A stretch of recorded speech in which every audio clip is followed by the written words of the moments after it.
मित्रांनो नमस्कार, मी सुरेश गुटे ग्रामीणवाडी स्पेशल या यूट्यूब चॅनलमध्ये पुन्हा एकदा मनपूर्वक स्वागत करतो। मित्रांनो आज आपण आलोय कवठे कमलेश्वर। दादांचं नाव आहे दीपक दादा मुंजाळ। गेल्या वर्षी या दोघा भावांचे 2 पॉईंट झाले, त्यांना पाणी लागलं, पण दुष्काळ भरपूर असल्यामुळे त्यांचं पिण्यापुरतं भागलंय उन्हाळभर। बरोबर आहे ना? काही चुकते काही नाही। आता जसा पाऊस झालाय थोडं वाढलंय, अजून इकडे पावसाचं प्रमाण यांना विचारा किती आहे, किती पाऊस आहे? अत्यल्प पाऊस आहे। अत्यल्प म्हणजे रानाच्या बाहेर भरपूर असं पाणी काही निघालेलं नाही किंवा कुणाच्या विहिरीला कुणाच्या बोरला पाणी वाढलेलं नाही। सध्याची परिस्थिती फार भयानक, आजही भयानक आहे। म्हणजे 2 वर्षापूर्वी झालेला पाऊस, गेल्या वर्षी तर 0 पाऊस, यंदाही अजून पाऊस नाही। जुलै संपत आला, मित्र जुलै संपला, ऑगस्ट बी सुरू झालाय, अर्धा होत आला। जर भाद्रपद महिन्यामध्ये पाऊस झाला नाही परतीचा, तर इकडचं वातावरण एवढं भयानक राहील की माणसाला तर प्यायला पाणी नाही, जनावराला नाही, कुठं कशालाच नाही। दुसरी गोष्ट, पिकं फक्त चांगली दिसत आहेत, हिरवेगार।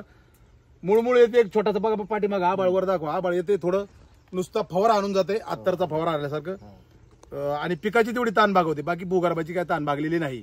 मला वाटते 4-5 पाऊस भरपूर मोठाले पाहिजे, त्यावेळेस भूगर्भ पुन्हा रिपीट लोड होईल। या दिवसात जर भूगर्भ लोड झाला, म्हणजे आगोठी म्हणतो आपण त्याला, जूनमध्ये, तर बऱ्यापैकी पुढं मार्च एप्रिल पर्यंत अडचणी येत नाहीत। पण ज्यावेळेस भाद्रपद महिन्यामध्ये लोड होईल, त्याच्यानंतर लगेच उपसा सुरू होईल, आणि उपसा सुरू झाला का पाण्याचा जो पुरवठा व्हायचा, साठा व्हायचा आहे, तो अत्यल्प राहील। आणि पुढच्या वर्षी सुद्धा म्हणजे हीच अडचण राहणार। या वर्षी पण पाऊस किती पण होऊ द्या, पाऊस लवकर होणं गरजेचं असतं।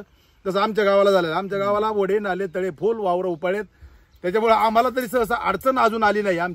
मी जन्मल्यापासून आमच्या गावामध्ये डोंगराळ बागे, पाणी अडवा, पाणी जिरवाचं काम भरपूर झालंय। आता यांच्या पाठीमागे दाखवा, कॅनलचं उकरलेलं आहे, तुम्हाला शेवटला एक शॉट घेऊन दाखवेल। हे मटेरियल कॅनलचं आहे, निळवंडे धरणाचं कॅनल गेलेलं आहे, पण आता तिकूनच पाणी सुटलेलं नाही मला वाटतं अजून। कधी सुटलं त्याच्या पाठीमागे? 1 वर्षापूर्वी उद्घाटनाला सुटलं, त्याच्यानंतर सुटलेलं नाही। यंदा वरचं धरण भरलंय की नाही माहित नाही, भरलंय, मग सुटण्याचे चान्सेस आहेत। तर त्याच्यानंतर थोडंफार या भागाला एक जगण्याची उमेद तयार होईल।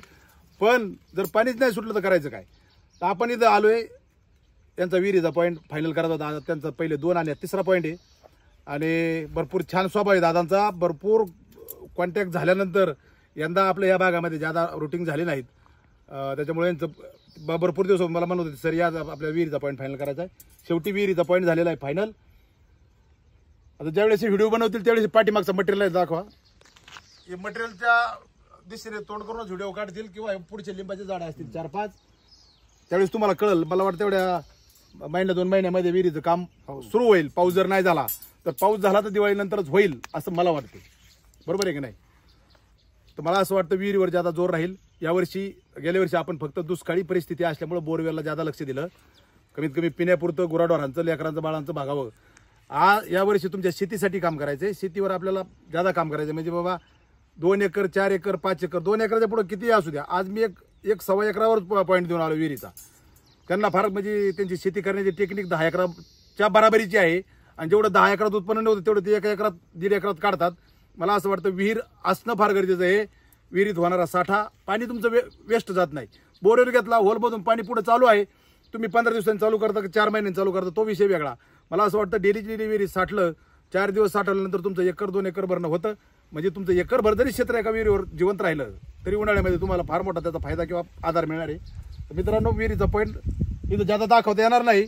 मी सांगितलं होतं ग्राउंडला व्हिडिओ करीन, पण ती बघा मकामध्ये पहिलाही 1 पॉईंट मकामध्ये झाला, हा दुसराही मकामध्ये चाललाय। तर तुम्हाला फक्त वर्बली दाखवतो, जे नवीन माझे सबस्क्रायबर आहेत किंवा जुने बी। आता ही बाजू आहे ना मित्रांनो, ही बाजू आहे पूर्व पश्चिम, आणि ही आहे उत्तर दक्षिण। ज्यावेळेस पूर्व पश्चिम चालताना बघा, आता पूर्व पश्चिम चालतो बघा, मी इकडं पश्चिम इकडून पूर्वेकडे चाललो, ही इथं लाईन फिरलेली आहे। 2 मिनिटं एवढं खाली वाकवतो होतो, मोडत नाही याला, नाही मोडलं नाही, खाली वाकवलंय फक्त। पश्चिम इकडून पूर्वेकडे चालत असताना तारा पाठीमाग गेल्या, त्याला पुढे लोटल्या आपण, पुन्हा बघितलं का, पुन्हा त्या पाठीमाग गेल्या, आणि किती पुढे आल्या, अर्ध्यात आल्या, ऐक नाही, त्याला पुढे लोटण्याचा प्रयत्न करतो, पुढे येत नाही। म्हणजे 99% अर्धा इंचच्या पुढे पाणी असण्याचे चान्सेस आहेत, अर्धा ते पाऊण इंचाच्या पर्यंत। आणि आपली ही झाली लाईन फायनल, रफली लाईन फायनल केली पाहिजे। तर पुढे नेमकी पायी इथं होती म्हणून फायनल केली। आणि ज्यावेळेस आता आपण उत्तरेकडून दक्षिणेकडे जाणार आहोत, त्यावेळेस त्या लाईनची परिस्थिती काय आहे बघा, पाठीमागे गेली, पुढे लोटली, पुन्हा पाठीमागे गेली, सॉरी अडकते जरा, थोडा इकडं होता, हे बघा, पाठीमागे गेली, थोडा पुढे प्रेस केला, पुन्हा पाठीमागे आली, पुन्हा प्रेस करण्याचा प्रयत्न केला, पुन्हा पुढे गेली, पण ती पुन्हा 1/3 माग आली. मी मला असं वाटतं 1.5 इंचच्या पुढे किंवा 1.5 इंच, आणि ही अर्धा ते 1.5 इंच, 1.5 इंच पाणी या 2 लाईन मध्ये आहे.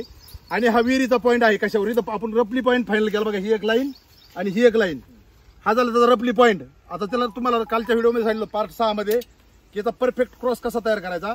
आता विहिरीचा पॉईंट आहे का बोरचा आहे हा शोधण्यासाठी फार महत्वाचं. ही झाली उत्तर दक्षिण लाईन, ही झाली पूर्व पश्चिम. उत्तर दक्षिण लाईनच्या आणि पूर्व पश्चिम लाईनच्या एका त्रिकोणामध्ये कुठेही उभा राहा. कुठेही उभा राहिल्यानंतर तारा पाठीमागे गेल्या, पुढं आल्या, पुन्हा पाठीमागे गेल्या, पुन्हा प्रेस केल्यानंतर कुठं आल्या, म्हणजे जवळजवळ 3 हिस्से पाठीमागे गेल्या, 1 हिस्सा राहिला पाठीमागे चिटकण्यासाठी. ज्यावेळेस हा पार्ट असतो तो 1.5 इंचाचा असतो, त्या हॉर्बली सगळ्या ठिकाणी चेक केल्यानंतर. आणि याचा फायनली सेंटर जर चेक केला तर सेंटरला आलो, पाठीमागे गेल्या, पुढं आल्या, पुन्हा पाठीमागे गेल्या, पुन्हा पुढं लोटण्याचा प्रयत्न केला, पुन्हा पुढे जाऊन ते पुढे आल्या, सेम 3रा हिस्सा पाठीमागे आल्या. याचा अर्थ या विहिरीला 1.5 इंचाच्या आसपास पाणी लागावं. आता लाईन किती आहेत याला फास्ट चेक करावं लागतं. तुम्ही जर का उभा राहिले तर तारा कुठेही फिरतो, तुम्ही म्हणते एवढे लाईन कसं काय. ज्यावेळेस आपण उभा राहतो उत्तर दक्षिण लाईन जवळ उभं राहायचं आणि पश्चिमेकडे तोंड करायचं आणि थोडं गोल राऊंड मध्ये फिरायचं. गोल राऊंड मध्ये बघा आता ही लाईन इथून येते, आपण जवळून घेऊ तसं 10 ते 15 फुटावरून राऊंड मारायला पाहिजे. तुमची प्रॅक्टिस नसल्यामुळे तुम्ही तीच करा. माझी प्रॅक्टिस आहे म्हणून मी काय करतोय, पुढून वापरून. मला कॅमेरामॅन आता ट्रेनिंग मध्ये क्रॉस करून घेतल्यानंतर गोलाकार भागामध्ये फिरायचंय. बघा तारा उचलला लगेच पाऊल ठेवला, चालत राहायचं. इथं एक लाईन आली, बरोबर आहे का. आता सेम इथं बघायचं तीच लाईन आहे का नाही. ती लाईन वेगळी आहे आणि ही वेगळी लाईन आहे. जवळजवळ शेजारून 2 लाईन गेलेल्या आहेत. ह्या 2 लाईन आणि सेम हा अर्धा भाग चेक करायचा. ज्यावेळेस अर्धा भाग चेक होतो ह्या पार्टचा, त्यावेळेस तिकून येणाऱ्या आणि इकून जाणाऱ्या लाईन सगळ्या त्या अर्ध्या पार्टमध्ये सापडतात. किती लाईन असं ह्या झाल्या आतापर्यंत 3 लाईन. आणि सेम फास्ट चालायचं. हा विहिरीचा पॉईंट आहे 3 लाईनवर. मित्रांनो सध्या याच्या 3 लाईन प्रवाहित आहेत. पण ज्यावेळेस पाऊस होईल त्याच्यावेळेस यांना माहिती पाणी किती येतं विहिरीमध्ये, सगळ्यांना माहिती. भरपूर मोठ्या प्रमाणात पाण्याचा इन्कम असतो. तो ज्या ज्या ठिकाणाहून भेगा असतात त्या ठिकाणून येईल. सध्या तरी 3 ठिकाणाहून पाणी येईल. 1.5 इंचाच्या आसपास पाणी असावं आणि आहे. आता हा विहिरीचं काम झाल्यानंतर तिथे रिझल्ट येतील. जर पाऊस झाला तर मात्र दिवाळीनंतर काम होईल, आणि जर पाऊस नाही झाला तर मका निघाल्यानंतर. मकाला आता कंस यायला लागले, तुरा आलेला आहे. काही सांगायचं तुम्हाला? बोला की. आज 8/8/2024 रोजी गुटे सर आमच्याकडे आले, त्याबद्दल गुटे सरांचं मनापासून धन्यवाद. तसेच आपले जे काही शेतकरी मित्र राहिलेले असेल तर त्यांच्या पोतही बी ती लवकरच जाण्याचा प्रयत्न करणार आहे, त्याबद्दल त्यांचं मनपूर्वक आभार. आणि गुटे सरांचा अनुभव त्यांचा खूप मोठा आहे, अभ्यास खूप त्यांचा खोलवरचा आहे. बस. चला तुम्हाला बोलायचं काही. तर मित्रांनो दादा भरपूर दिवसापासून मीटिंगला होती. पहिला आपण 1 वर्षापूर्वी आज ह्याच महिन्यात आलो होतो आम्ही. ती पण रात्री 10-11 वाजता पॉईंट फायनल झाला होता, बरोबर आहे ना. यंदाही तीच परिस्थिती. गेल्या वर्षी पाऊस नाही, यंदाही पाऊस नाही. मला असं दुःख वाटतं, भरपूर पाऊस व्हायला पाहिजे आणि एप्रिल नंतर पॉईंट शोधणं गरजेचं असतं. म्हणजे काही भागामध्ये मी म्हणलो तुम्ही एप्रिलमध्ये, सर आमचं डिसेंबरलाच पाणी संपतंय, किती पाऊस होऊ द्या. नांदेड सारखा भाग असेल, नागपूर सारखा भाग असेल, जानेवारीला पाणी संपते, म्हणजे तिथला सीजनच जानेवारीपर्यंत. त्या भागातले गहू सुद्धा मला वाटते पुरेपूर निघत नाहीत. फेब्रुवारीच्या एंडला गहू निघायला पाहिजे, पण ते एखाद्या पाण्यावरून जातात आणि परिणामी त्यांचं मोठं नुकसान होते. तर चला मित्रांनो, ज्यादा काय बघ करणार नाही. तुम्ही बोर होताल. चॅनलवर नवीन असाल तर चॅनलला लाईक शेअर सबस्क्राईब करा. आवडलं तर, समजलं तरच नाही तर मग तुम्ही डायरेक्ट सबस्क्राईब वगैरे असं काही करत जाऊ नका. पूर्ण अभ्यास करा. मला असं वाटतं हे लाईक सबस्क्राईब करण्यापेक्षा शिकणं फार महत्वाचं आहे. आणि तुम्हाला आवडलं असेल, शिकला असाल तर मित्रांनाही शिकवा. कुठल्याही पाणी शोधकाला बोलावण्यापेक्षा स्वतः पाणी शोधक होणं किंवा स्वतः कोणत्याही गोष्टी करणं फार चांगलं असतं, असं माझं वैयक्तिक मध्ये. आणि तेच सांगण्याचं काम आपण चॅनलच्या माध्यमातून करतो. तर चला मित्रांनो, आजच्या भागात एवढंच. भेटू या भागात. नमस्कार, धन्यवाद.